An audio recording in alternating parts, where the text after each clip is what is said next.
ഇലാ ദിക്റില്ലാഹ്, അല്ലാഹുവിന്റെ ദിക്റിലേക്ക് ഹൃദയം ആർദ്രമായി പോകും. എന്നിട്ട് അല്ലാഹു പറയുന്നു ദാലിക ഹുദല്ലാഹ്. ഒന്ന് കരഞ്ഞിട്ടുണ്ടോ സഹോദരിമാരെ?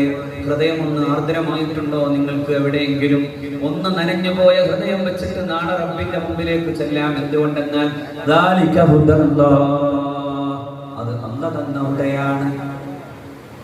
അത് അല്ലാഹു തന്ന ഹുദയാണ്. ആ ഹുദ തരാൻ കഴിയുന്നതാണ് ഈ ഗ്രന്ഥം.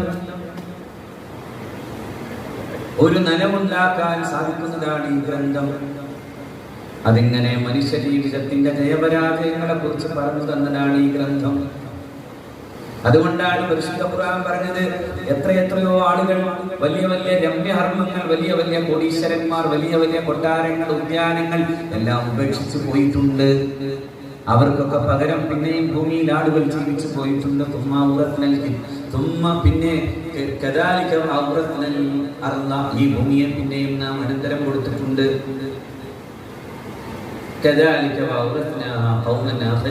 മറ്റൊരു സമൂഹത്തിന് പിന്നെയും അനന്തരം കൊടുത്തു. എന്നാലോ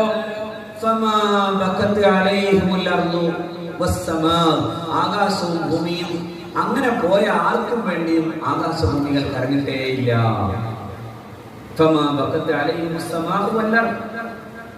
ആകാശഭൂമികൾ അവർക്ക് വേണ്ടി കരഞ്ഞില്ല. അങ്ങനെ കരയപ്പെടാനുള്ള യോഗ്യത അവർ നേടിയിരുന്നില്ല എന്നാണ് പരിശുദ്ധ ഖുർആൻ പറയുന്നത്. അപ്പോഴാണ് മുഹമ്മദ് മുസ്തഫ പറയുന്നു സല്ലല്ലാഹു അലൈഹി വസല്ലം, അങ്ങനെ ഒരു യോഗ്യത നേടുന്ന ചിലരുണ്ട്. ആരാണെന്നോ?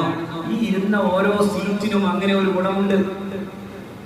ഈ സീറ്റിൽ നിങ്ങൾ എഴുന്നേറ്റ് പോകും, അപ്പൊ ഒരു മലക്ക് അവിടെ നിന്ന് എഴുതും, ഇന്നയാൾ അല്ലാഹുവേ നിന്റെ പരിശുദ്ധ ഖുർആനുമായി ബന്ധപ്പെട്ട നിന്റെ ദീനിന്റെ വർത്തമാനങ്ങൾ കേൾക്കാൻ വേണ്ടി വന്നിരുന്നിരുന്നു. അയാൾ അവിടെ എഴുന്നേറ്റ് പോകുമ്പോ അയാളുടെ പ്രതിഫലം അങ്ങനെ ആകാശത്തേക്ക് ഉയരും എന്ന് മുഹമ്മദ് മുസ്തഫ.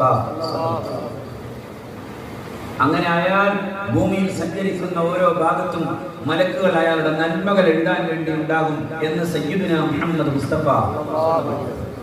ചാവക്കാട്ടെ ഈ പ്രദേശങ്ങളിൽ ബഹുമാനിയായ എന്റെ സുഹൃത്തുക്കൾ നടത്തുന്ന ഈ ഒരു വലിയ ഒരു പദ്ധതിക്ക് അതിങ്ങനെ നടന്നുകൊണ്ടിരിക്കുമ്പോഴൊക്കെ എഴുതാൻ അവിടെ ഒരു മലക്കുണ്ടാകും എന്ന് അഷ്റഫുൽ ഖൽഖ് മുഹമ്മദ് മുസ്തഫ. എന്നിട്ടോ അതൊക്കെ കഴിഞ്ഞ് നമ്മൾ പോകുമ്പോ ആ മലക്ക് ആകാശത്തെയും ഭൂമിയിലെയും മലക്കുകൾ തമ്മിൽ ഇങ്ങനെ സംസാരിക്കുമെന്ന് പറയുന്നു അല്ലാഹുവിന്റെ റസൂൽ.